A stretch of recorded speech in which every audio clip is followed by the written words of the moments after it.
दोस्तों, अगर हम पिछले ज़माने में देखें तो अगर हम अपने पैसे को बढ़ाना चाहते थे तो हम एफडी करते थे, एलआईसी लेते थे, हम उसको सेविंग अकाउंट में रखते थे या फिर हम कैश निकाल के अपने पास रख लेते थे। पर अब क्योंकि धीरे धीरे ज़माना बढ़ रहा है, जैसे पहले हमारे पास छोटे मोबाइल हुआ करते थे, अब हमारे पास मल्टीमीडिया फ़ोन आ गए हैं। अगर हम कम्युनिकेशन की बात करें तो पहले हम लेटर के ज़रिए कम्युनिकेशन करते थे, पर अब हमारे पास अलग अलग मेथड आ गए हैं। हमारे पास ईमेल्स आ गए हैं, व्हाट्सएप आ गए हैं और भी अलग तरह के सोर्स आ गए हैं। आजकल लोगों के इन्वेस्टमेंट का तरीका भी चेंज हो गया है। अब धीरे धीरे लोग अलग अलग तरीके अपनाते हैं। लोग बॉन्ड्स में इन्वेस्ट करते हैं, स्टॉक्स में इन्वेस्ट करते हैं। तो आज हम बात करेंगे कि क्या हमें म्यूचुअल फंड में इन्वेस्ट करना चाहिए या नहीं करना चाहिए। अगर आपने भी म्यूचुअल फंड में अभी तक इन्वेस्ट नहीं किया है तो आप इस वीडियो को देखिए। आपको इस वीडियो में एक जेन्युइन रीज़न मिलेगा कि आपको म्यूचुअल फंड में क्यों इन्वेस्ट करना चाहिए। तो आइए सबसे पहले बात करते हैं म्यूचुअल फंड के एडवांटेजेस की। म्यूचुअल फंड की एडवांटेजेस क्या है, क्यों मैं म्यूचुअल फंड लूँ, क्यों मैं म्यूचुअल फंड में अपना पैसा डालूँ। बाकी और भी तो सोर्सेज हैं, पर उनको छोड़ के मैं म्यूचुअल फंड ही क्यों चुनूँ। तो इसमें सबसे पहले अगर हम एडवांटेजेस की बात करें तो हम एक छोटे अमाउंट से स्टार्ट कर सकते हैं। एसआईपी के ज़रिए म्यूचुअल फंड में एसआईपी यानी सिस्टमेटिक इन्वेस्टमेंट प्लान के ज़रिए हम एक छोटे से अमाउंट से शुरू कर सकते हैं। हम 500 या फिर 100 रुपये के अमाउंट से भी हम ऐसे मार्केट में म्यूचुअल फंड अवेलेबल हैं जिनको हम 100 रुपये की एसआईपी करके धीरे धीरे अपना अमाउंट को जनरेट कर सकते हैं। तो इस तरह के ऑप्शन बाकी आपको, अगर आप मान लीजिए एफडी करना चाहें तो आप 100 रुपये की एफडी नहीं कर पाएंगे। म्यूचुअल फंड एक अलग प्लेटफॉर्म है, एक डिफरेंट प्लेटफॉर्म है, एक मार्केट लिंक्ड इसमें प्रॉफिट्स आते हैं। तो इसमें एक अलग ही एडवांटेज रहता है अगर आप इसमें एसआईपी स्टार्ट करते हैं एक छोटे अमाउंट से। आगे अगर हम बात करें तो इसमें आपका पोर्टफोलियो डाइवर्सिफाई होता है। डाइवर्सिफाई इन द सेंस कि क्योंकि म्यूचुअल फंड में अलग अलग फंड्स होते हैं, लार्ज कैप फंड होते हैं, मिड कैप फंड होते हैं, स्मॉल कैप फंड होते हैं। आपकी रिस्क एपेटाइट के हिसाब से आप कितना रिस्क लेना चाहते हैं, आपने अपने फंड के ऊपर कितना रिस्क लेना चाहते हैं, उसको किस तरह से ग्रो करना चाहते हैं। आप कंजर्वेटिव इन्वेस्टर हैं या फिर एग्रेसिव इन्वेस्टर हैं, उसी हिसाब से आपके पास अलग अलग फंड्स आते हैं। तो इसमें एक सबसे बड़ा फ़ायदा रहता है कि आपका पोर्टफोलियो डाइवर्सिफाई हो जाता है। मान लीजिए आप 500 रुपये इन्वेस्ट कर रहे हैं तो आप 500 रुपये को अलग अलग फंड्स में इन्वेस्ट कर सकते हैं, क्योंकि हर एक फंड में बहुत सारे स्टॉक्स होते हैं। तो आपके जो 500, मान लीजिए आपने कोई म्यूचुअल फंड लिया तो आपके जो 500 रुपये हैं वो अलग अलग स्टॉक्स में इन्वेस्ट होंगे। तो इस तरह से आपका पोर्टफोलियो डाइवर्सिफाई रहता है। ईजी लिक्विडिटी होती है। लिक्विडिटी का मतलब ये है कि जैसे इसमें क्योंकि बहुत सारे लोग फंड्स लेते हैं, तो मान लीजिए अगर हम स्टॉक्स की बात करें तो मान ले अगर आप स्टॉक्स लेना चाहते हैं तो ज़रूरी नहीं कि आपका स्टॉक आज ही खरीदा जाएगा, हो सकता है उसको कल खरीदा जाए, क्योंकि उसमें लिक्विडिटी कम होती है कंपेयर टू म्यूचुअल फंड। तो म्यूचुअल फंड में लिक्विडिटी बहुत ज़्यादा होती है। आप कभी भी अपना फंड निकाल सकते हैं और कभी भी उसको बेच सकते हैं। A fund of everyone, mutual fund एक ऐसा फंड है जो सबका फंड है। वो गरीबों का फंड है, वो अमीरों का फंड है। अमीर से अमीर और गरीब से गरीब इसमें इन्वेस्ट कर सकता है। जैसा कि मैंने बताया कि इसमें आप 100 रुपये से इन्वेस्ट करना स्टार्ट कर सकते हैं। तो इस तरह से इसमें एक अलग ही एडवांटेजेस मिलता है।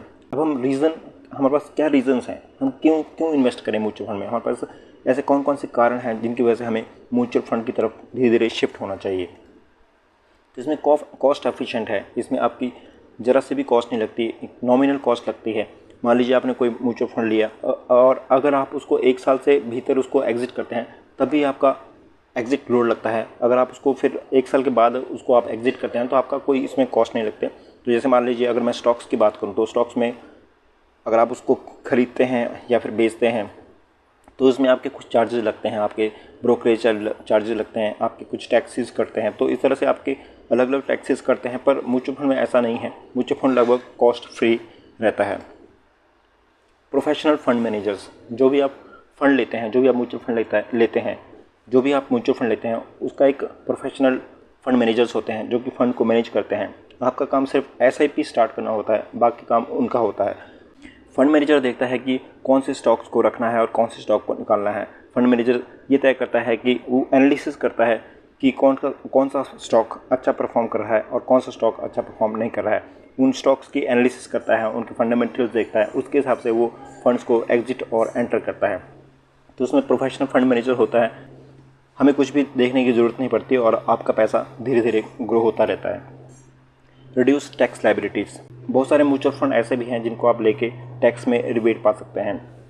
एटीसी के अंतर्गत आप बहुत सारे फंड्स ऐसे हैं जिनको आप लेते हैं, इनका लॉक इन पीरियड 3 साल होता है, जिनको आप लेके टैक्स में छूट पा सकते हैं। डिसिप्लिन सेविंग हैबिट्स, इसमें आपका जो सेविंग्स होती है वो डिसिप्लिन वे में, एसआईपी के ज़रिए डिसिप्लिन वे में सेविंग होती रहती है। जैसे आप SIP स्टार्ट करते हैं, आपने एक बार SIP स्टार्ट कर दी, उसके बाद वो धीरे धीरे हर महीने या फिर जो भी आपने सेलेक्ट किया हो, मंथली, क्वार्टरली या फिर ईयरली, उस समय वो अपने आप धीरे धीरे आपके अकाउंट से कटता रहता है और इस तरह से आपके पास धीरे धीरे पैसा इकट्ठा होता रहता है। देखिए, अगर हम फाइनेंशियली ग्रो होना चाहते हैं तो हमें पैसे को धीरे धीरे ही इकट्ठा करना पड़ता है, तभी जाके आगे वो बहुत बड़ा अमाउंट बनता है। जैसे कि आपने सुना भी होगा कि बूंद बूंद से घड़ा भरता है, तो आप उसी तरह समझ लीजिए कि म्यूचुअल फंड में बूंद बूंद घड़ा भरना ही आप उस तरह से उसको समझिए। धीरे धीरे तभी आपका पैसा इकट्ठा होता रहता है। आपके जो लॉन्ग टर्म्स गोल हैं, आपके जो शॉर्ट टर्म्स गोल हैं, आपकी जो लाइबिलिटीज़ हैं, आपके बच्चों की शादी है, आपके बच्चों की पढ़ाई है, उन सभी चीज़ों के लिए अगर आप म्यूचुअल फंड खोलते हैं तो लॉन्ग टर्म के लिए आपके लिए बहुत अच्छा बेनिफिट दे सकता है।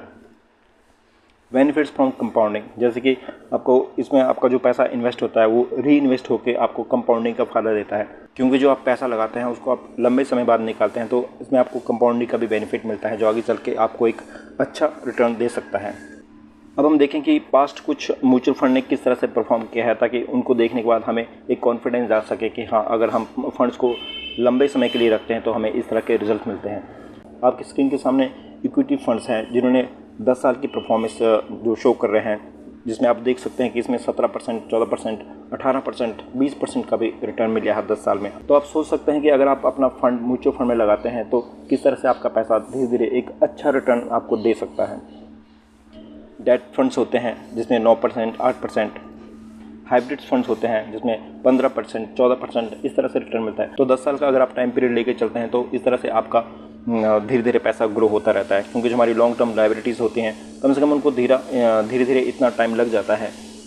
तो जैसे ही आप अपनी जॉब स्टार्ट करते हैं, अपनी अर्निंग स्टार्ट करते हैं, तो धीरे धीरे आप अपनी SIP स्टार्ट कर सकते हैं ताकि आपका पैसा धीरे धीरे इकट्ठा होता रहे। अगर आप स्टार्टिंग से ही अपनी SIP स्टार्ट करते हैं, जब भी आपकी जॉब लगती है, जब भी आप पैसे कमाने लगते हैं, जब भी आपकी अर्निंग स्टार्ट होती है, तो आप धीरे धीरे SIP स्टार्ट कर सकते हैं और अपने फंड्स को ग्रो कर सकते हैं। अब बात करते हैं कि किसको म्यूचुअल फंड में इन्वेस्ट करना चाहिए, कौन है जिसको म्यूचुअल फंड में इन्वेस्ट करना चाहिए। अगर आपके पास किसी चीज़ की नॉलेज नहीं है, अगर आपके पास स्टॉक्स लेने की नॉलेज नहीं है, तो आप सीधे म्यूचुअल फंड में जा सकते हैं। जैसा कि मैंने बताया कि म्यूचुअल फंड के फंड मैनेजर्स होते हैं, वो फंड को मैनेज करते हैं, तो इसमें हमें ज़्यादा टेंशन लेने की आवश्यकता नहीं होती। हमें सिर्फ SIP स्टार्ट करके धीरे धीरे उसको ग्रो करना होता है। अगर हमारे पास डिसिप्लिन वे में हम सेविंग नहीं कर पा रहे हैं, अगर हम अपने पैसे को ठीक तरीके से मैनेज नहीं कर पा रहे हैं, तो उसके लिए म्यूचुअल फंड एक बढ़िया ऑप्शन रहता है, क्योंकि म्यूचुअल फंड में धीरे धीरे एक डिसिप्लिन वे से आपका पैसा इकट्ठा होता रहता है। अगर आप डाइवर्सिफाई पोर्टफोलियो चाहते हैं, अगर आप चाहते हैं कि आपका पैसा ऐसी जगह लगे जिसमें रिस्क कम हो, तो इसमें भी आपका म्यूचुअल फंड सबसे बेस्ट तरीके से काम कर सकता है, क्योंकि जैसा कि मैंने बताया कि म्यूचुअल फंड में अलग अलग फंड्स होते हैं, अलग अलग रिस्क एपेटाइट के फंड्स होते हैं। आपके पास कंजर्वेटिव फंड्स होते हैं, आपके पास एग्रेसिव फंड्स होते हैं, आपके पास small cap, mid cap, large cap funds होते हैं, आपके पास हाइब्रिड फंड्स होते हैं। अलग अलग तरह के डिफरेंट तरह के फंड्स होते हैं जिसमें आप अपने हिसाब से अपने पोर्टफोलियो को मैनेज कर सकते हैं। मान लीजिए आप पर मंथ 1000 रुपये इन्वेस्ट कर रहे हैं, तो आप 500 रुपये किसी एक स्टॉक में, एक फंड में लगाइए, 500 रुपये किसी दूसरे फंड में लगाइए। इस तरह से आप धीरे धीरे अपने जो आपकी इन्वेस्टमेंट है, आपको हर साल जैसे जैसे आपकी इंक्रीमेंट्स होती हैं, आपके पैसे बढ़ते हैं, आपके जैसे प्राइवेट सेक्टर में या गवर्नमेंट सेक्टर में काम करते हैं, तो आप धीरे धीरे अपनी सैलरी का कुछ अमाउंट म्यूचुअल फंड में डाल सकते हैं, जिससे आपको लॉन्ग टर्म के लिए एक अच्छा रिटर्न, एक अच्छा फ़ायदा हो सकता है। और म्यूचुअल फंड में जैसे अगर आप ATC में बेनिफिट लेना चाहते हैं, अगर आप चाहते हैं कि आपका टैक्स में आपको रिबेट मिले, तो उस हिसाब से भी आपको म्यूचुअल फंड लेना चाहिए। अगर आप लॉन्ग टर्म के लिए अपने फ़ंड को मार्केट में इन्वेस्ट करना चाहते हैं, तो उसके लिए म्यूचुअल फंड ज़्यादा बेटर है। जैसे अगर आप स्टॉक्स में अगर इन्वेस्ट करते हैं, अब एक स्टॉक्स और फंड्स, म्यूचुअल फंड में एक डिफरेंस, सबसे बड़ा डिफरेंस यही रहता है कि अगर आप एक स्टॉक्स में इन्वेस्ट करते हैं और दूसरी तरफ एक आप म्यूचुअल फंड में इन्वेस्ट करते हैं, तो म्यूचुअल फंड में आपका पैसा ज़्यादा सिक्योर हो सकता है, उसमें ज़्यादा ग्रो होने के चांस बनते हैं। क्योंकि अगर आप स्टॉक्स में लेते हैं तो पॉसिबल है कि स्टॉक्स अच्छा परफॉर्म करे या ना करे, पर क्योंकि म्यूचुअल फंड में एक फंड में बहुत सारे स्टॉक्स होते हैं, अगर कोई स्टॉक्स नीचे जाता है तो दूसरा स्टॉक डेफिनेटली ऊपर जाता है। तो इस तरह से आपका ऑन एन एवरेज आपका फंड धीरे धीरे ग्रो होता रहता है। तो कुल मिला के कंक्लूजन क्या निकलता है, अगर हम म्यूचुअल फंड्स की पास्ट परफॉर्मेंस को देखें, 10 साल 15 साल की उनकी परफॉर्मेंस को देखें, तो हमें यही समझ आता है कि हमें म्यूचुअल फंड में लॉन्ग टर्म के लिए इन्वेस्ट करना चाहिए। देखिए, म्यूचुअल फंड में अगर आप लॉन्ग टर्म के लिए इन्वेस्ट करते हैं तो ही आपको एक अच्छा फ़ायदा हो सकता है। अगर आप शॉर्ट टर्म, अगर आप 6 महीने 1 साल के लिए इन्वेस्ट करते हैं, तो उसमें आपको वो रिजल्ट नहीं मिलेंगे, क्योंकि म्यूचुअल फंड ऐसा फंड है जिसमें आपको टाइम चाहिए, जिसमें आपको टाइम देना पड़ेगा। जितना आप उसमें टाइम डालेंगे उतना ही आपको बेनिफिट निकल के आएगा।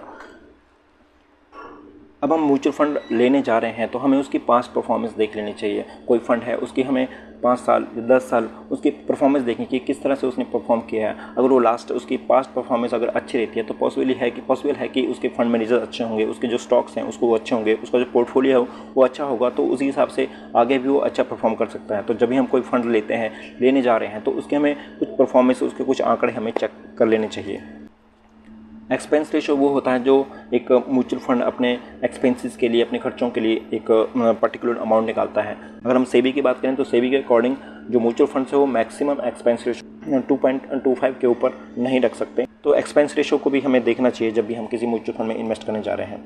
डाइवर्सिफाई पोर्टफोलियो, हमें अपना पोर्टफोलियो डाइवर्सिफाई रखना चाहिए। ऐसा नहीं है कि हमने किसी एक ही म्यूचुअल फंड में इन्वेस्ट कर दिया, हमने स्मॉल कैप में ही इन्वेस्ट कर दिया, क्योंकि स्मॉल कैप वो होते हैं जिनमें ज़्यादातर नई कंपनी होती हैं, लॉन्चिंग कंपनियाँ होती हैं, इसलिए वो स्मॉल कैप्स होते हैं। तो स्मॉल कैप में क्या होता है कि इसमें आपका ग्रोथ भी बहुत अच्छी मिलती है, और अगर फंड्स आपके अच्छे नहीं हैं, आपके फंड मैनेजर्स अच्छे नहीं हैं, उसके एक्सपेंस रेशोज जाते हैं, तो उसमें आपका फिर लॉस होना भी स्टार्ट हो जाता है धीरे धीरे। मतलब कि लॉस इन द सेंस कि आपका ओवरऑल लॉस तो नहीं होगा, पर उसमें इतना अच्छा परफॉर्म नहीं दे पाएगा।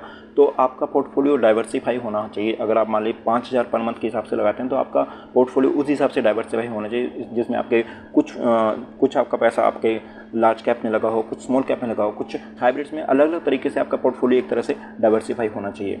उम्मीद है आपको ये वीडियो पसंद आया होगा। तो मिलते हैं नेक्स्ट वीडियो में, तब तक के लिए नमस्कार।